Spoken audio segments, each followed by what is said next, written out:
Okay, so Palooza started unofficially in 1989 when a couple of my buddies and I, who had old air-cooled Porsches, 914s and 911s that we had built ourselves. My dad was an old Jaguar mechanic, and he helped all of the neighborhood kids that had bought a Porsche back then. So it was you and who else in '89 started? Me and two guys. So a guy named Heath Wagner and a guy named Terry Blanton. They're here at this event. Okay. And Terry hasn't been here. I haven't seen Terry in 30 or 25 years, and he just showed up yesterday. So this is all new for him also. So when it was just us, we were driving from Van Buren to Eureka Springs over the Boston Mountains on the old Highway 71, and it was just us three. And we would drive to all the local restaurants or, where the local scene, and cruise around and think how awesome our cars were. They were not awesome at all. In fact, mostly they didn't run, and we worked on them all the time to keep them running. But we thought we were cool. So what car did you have at that time? I had a 67 911 that my dad had brought home from an insurance salesman in boxes. So he helped me build that, and that was my first car. Okay. Heath was in a 70 914, and my buddy Terry was in a 71 911T. Okay. So we drove over with our cars, running as best they could. We weren't really that knowledgeable at the time. But we had great memories and great times driving up here on these roads, going to wherever we went to eat, and then hanging out in the parking lot, talking about how cool our cars were, until like 2 in the morning, and then we would drive back. And so this went on for several years. Sometimes there'd be 4 cars, 5 cars, 3 cars, 5 cars, and then in 2005, I was a member of PCA, and we did have a local club. And we decided to invite the local Porsche club to come. We didn't have a website or internet or any of that thing, and we just sent out some flyers. We actually physically mailed some things and invited the local Porsche club to come. I myself called the Porsche dealership in Tulsa and said, I'm doing this Porsche event. Would you like to donate anything for door prizes or come over and sponsor anything like that, not knowing at all what I was doing or if I was overstepping my bounds or any of those types of things. Turns out I was a little bit. But there was a lady there that was just super nice, and she sent over a brand new Boxster in 2005 and left it with me. Just some guy that had called. Now, she knew I was in the Porsche club, but I wasn't anywhere, I was 2 hours from Tulsa. So we had a car, and we had some t-shirts made up. I think we had like 20 t-shirts made, and we had some handouts for anybody that showed up, and we sat at the hotel waiting to see who was going to show up. And so what was on the t-shirts? Was it like Palooza or was it PCA? It was something really fantastic. It said Porsche Palooza. I thought of that in the shower one night, and I didn't have any way to do anything, so on the computer I put a circle around it. And that was it. That was the logo. It just said Porsche Palooza, Eureka Springs, Arkansas. In fact, I have that shirt in there. I still have the shirt. And it was very bland and boring, and we knew it was not very cool or anything, but we had 57 Porsches show up that first year in 2005, and we were blown away. And at that time, it was the largest gathering of Porsches in Arkansas history. So that part was kind of cool. We wrote a story, the local club did a story on the event, which was cool. And I found out later I stepped on some toes by not going through the PCA local club to talk to the Porsche dealer about being a sponsor, because they gave us a little bit of money for t-shirts and for signage and stuff, and they sent the car over, They really helped make the event sort of give it a little bit of an official feel, And so that was fun and exciting. We met a lot of friends that still come to this day. There are people that have not missed an event, and this is the 21st year. And I think the next year it went to 130 cars, and then it went to... So what about the other two, Howard and...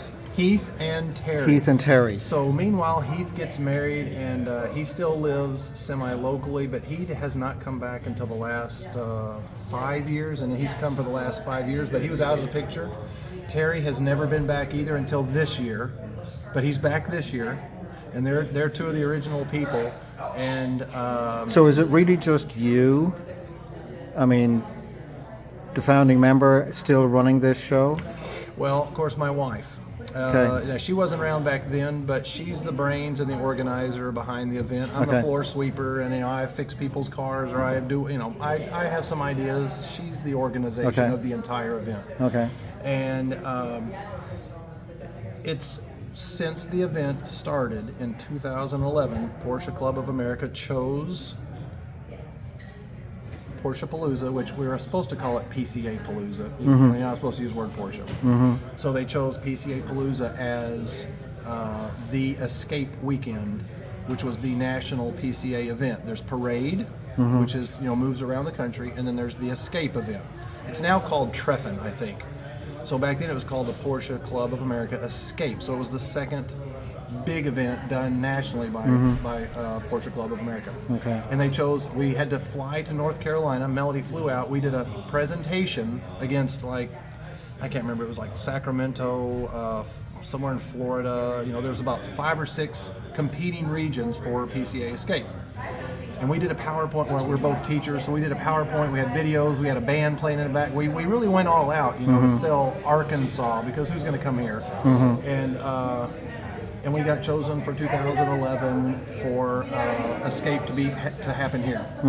So in 2011, it was a national deal. We had Vic Elford here. We had he was here a couple of times. Yes, you may. Oh, wait, you're talking for him. Well, I'm talking for this guy knows about tires, and he says you can have one. Okay. I Yes. know about tires too. So this year there are 485 cars registered. Is that correct? Yes, sir. There are 485, and it basically ends when the banquet room sells out Saturday. There's a limit Okay. of 325. The dinners on Friday and Thursday, they're sold out. Has it ever been close to that number before? It has. We're always hovering around 450. So Okay. a couple of years ago, we were told by Porsche Club of America we're the second largest annual Porsche Club of America event in the country. I know. Who'd have thought in Little Rock, Arkansas? I mean, Eureka Springs, really, but Yeah, nobody. I was Nobody very would've thought surprised. that. The first time I went to Perfection Plus over to Rick to get some work done, lo and behold, there's 4 mid-80s Widowmakers 930 turbos in at front, and I thought to myself, I had no idea that there was so many Porsche people here in Yes. Little Rock, Arkansas. Population of the state is under 4 million. Yep. I would have thought it would have been something like, I wrote a small blurb on it saying you would be forgiven if you thought this was California, but Oh, it's really? not. It's Little Rock, Arkansas. Yeah, isn't that cool? Yeah. And the roads here are fantastic. Oh, the roads are incredible. The population Yes. density is low, Yeah, and yeah. that brings people from 24 states and 30 PCA regions to this event each year. And we've never really advertised. I mean, it just kind of blew up. And luckily, my wife likes cars, and that's her over there on the right. Okay. Melody is her name, Okay. and she's a very good organizer, and we make a pretty good team, I think. And since that Escape weekend, we have started our own local chapter of Porsche Club of America, the White River region. Okay. And we've got 150 members in our region now. There were 0 before, and so that's been pretty cool. And it's just sort of grown, and it's just been fun. And we've got lifelong friends here that we've met at the Yeah. event, and they come every year. Great. Yeah, so that part's cool. All right, Leonard, that's about. Is there anything else you'd like to add? Yeah, one thing, I think one thing that makes the event neat, and I don't know that this happens at other events, but it's people come, they sort of experience the event, and then they come back the next year and they say, this year I made this sign or whatever they've brought, and I'd like to contribute. And you can raffle it off. We give to the Humane Society at the end of the event, and we give to Food Pantry at the end of the event. It's a nonprofit event, so everything goes, what we have left goes there. And so almost every year there's a new dimension where people have just decided, hey, I can do this, I'd like to participate, and they show up, bring their whatever they've done, like this guy that made all the woodwork over there, one year he said, hey, I can bring this and then raise some money and we'll sell some cool stuff, and he did. And every year there's something, and I think that kind of keeps the event sort of fresh. It's got there's a new dimension every year. Great. Yeah. Leonard, thank you so much. Well, yeah, okay, cool. That's all you need to